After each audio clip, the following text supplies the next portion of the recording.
Bonjour, je suis le docteur Paulo Carlos et aujourd'hui nous allons parler des bienfaits de l'exercice par rapport à l'immobilité. Et pour ceci, nous allons nous appuyer sur un article publié en 2025 qui s'appelle Increasing the Health Span, Unique Role for Exercise. Vous l'avez ici en description sur sur le bas de l'image. Et à partir de tous les bienfaits de l'exercice décrits dans cet article, nous allons synthétiser 5 conseils pratiques qui évitent réellement la mortalité. Je vous souhaite une bonne écoute et à la prochaine diapositive. Dans la suite, l'article reprend toutes les maladies liées à l'inactivité physique. Et bon, en fait, pour résumer, ce sont toutes les maladies que l'on retrouve en consultation. C'est vraiment des maladies générales et, et, et classiques. On retrouve bien sûr un vieillissement biologique accéléré, toutes les maladies de dyslipidémie, c'est-à-dire le cholestérol, triglycérides, tous les cancers, tous les syndromes métaboliques et tout ça, et surtout la sarcopénie, le diabète, et j'en passe. Donc vous pouvez lire, faire une petite capture si vous voulez, et vous pouvez lire la liste des maladies, 30, plus de 35, et c'est non exhaustif.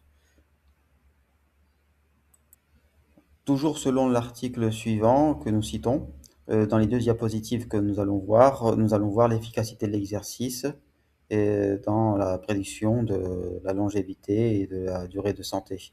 Et donc en fait, ce sont des choses assez connues, mais il est bien de les préciser selon cet article.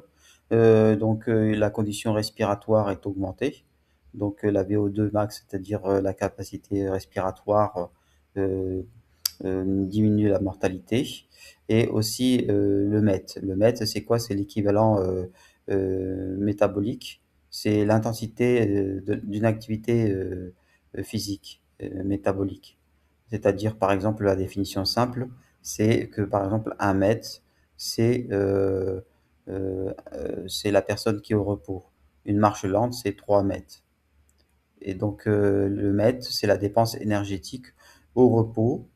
C'est la quantité d'oxygène consommée par minute quand on est assis au calme. Et 1 mètre, c'est 3,5 millilitres d'oxygène par kilo et par minute. Donc, en fait, bon, voilà. Donc, dans l'étude, l'étude cite que la VO2 élevée retarde toutes les maladies cardiovasculaires, métaboliques et même certains cancers. Ensuite, l'activité physique aussi réduit de, semble-t-il, de 30 à 40% la mortalité. C'est pas rien du tout. Et donc, le meilleur combo, ce serait la cardio et la musculation qui réduit de 40% la mortalité.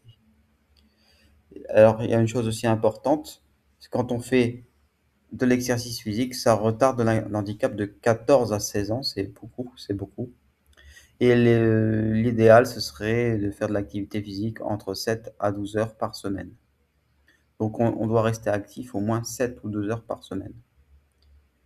Donc c'est intéressant pour pouvoir s'organiser dans la semaine. Dans la diapositive suivante, nous allons voir les autres bénéfices de l'activité physique selon cet article. Nous allons décrire de façon synthétique les trois autres efficacités de l'exercice sur la santé. Euh, L'exercice a une protection neurologique et cela réduit le risque de démence de 32% en faisant 3 séances par semaine selon l'article cité. L'exercice agit aussi comme une polypile, c'est-à-dire que c'est comme si c'était une pilule qui agit sur plusieurs systèmes, plusieurs axes physiologiques au niveau du corps.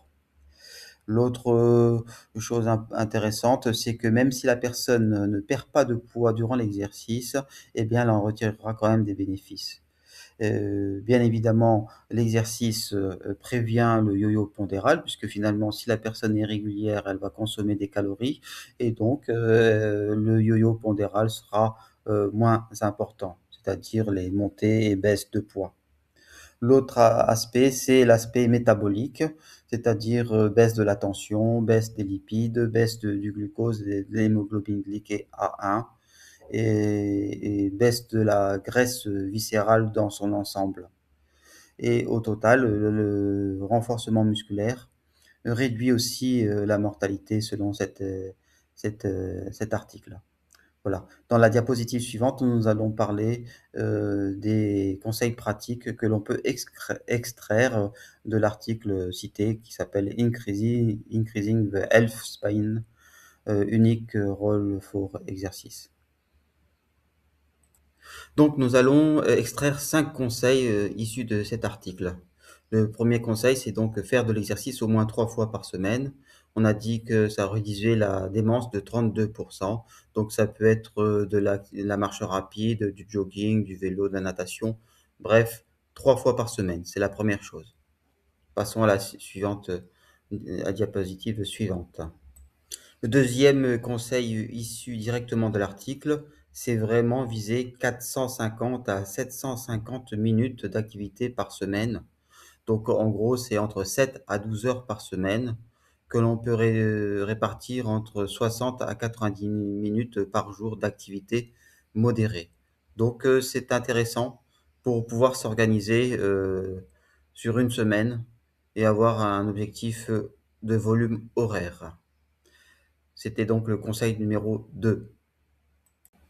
Le troisième conseil issu de cet article, c'est le combo cardio et renforcement musculaire. Pourquoi? Parce que ça réduit de 40%, semble-t-il, la mortalité. Donc, le cardio est conseillé dans cet article 3 à 5 fois par semaine et la musculation 2 à 3 fois par semaine. Donc, après le volume horaire, vous avez une combinaison de différentes activités. Passons à la diapositive suivante. Le quatrième conseil, et qui est extrêmement intéressant, c'est augmenter l'intensité cardio-respiratoire.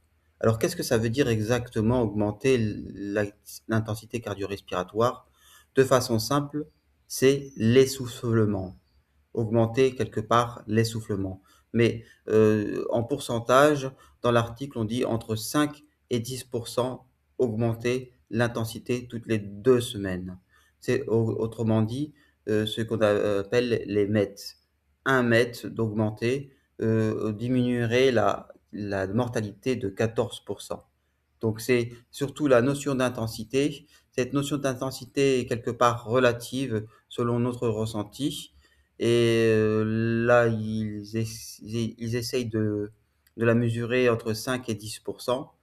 Et donc, de façon pratique, je dirais augmenter l'essoufflement. Passons à la diapositive suivante. Le cinquième conseil issu de l'article, c'est bouger régulièrement toutes les 60 à 90 minutes. Imaginez-vous sur l'autoroute des vacances, quand vous faites des pauses en voiture toutes les 2 heures, eh bien c'est un petit peu la même chose. Il faut stimuler l'organisme de façon à ce que un signal métabolique, un signal de mouvement arrive à l'organisme de façon régulière. Et donc, en fait, c'est la notion de pause active. Donc, cette notion de pause active, quelque part, ça revient un petit peu à l'idée de chasseur-cueilleur qui est tout le temps en train de bouger dans la journée. Et c'est aussi pour la lutte contre la sédentarité qui est vraiment le gros problème de la civilisation moderne, c'est la sédentarité. Et nous sommes tous devant un fauteuil pendant des heures, devant un écran. Et je m'inclus dedans, par exemple. Donc, nous ne sommes pas, nous ne sommes pas épargnés par ce fléau. Donc, ce serait bouger 60 à 90 minutes avec, par exemple, une marche active toutes les 30 à 45 minutes, marcher après le repas. Voilà. Donc, voici les 5 conseils que l'on peut retirer de cet article. Et je vous souhaite une bonne journée. J'espère que cette vidéo vous a plu. À bientôt.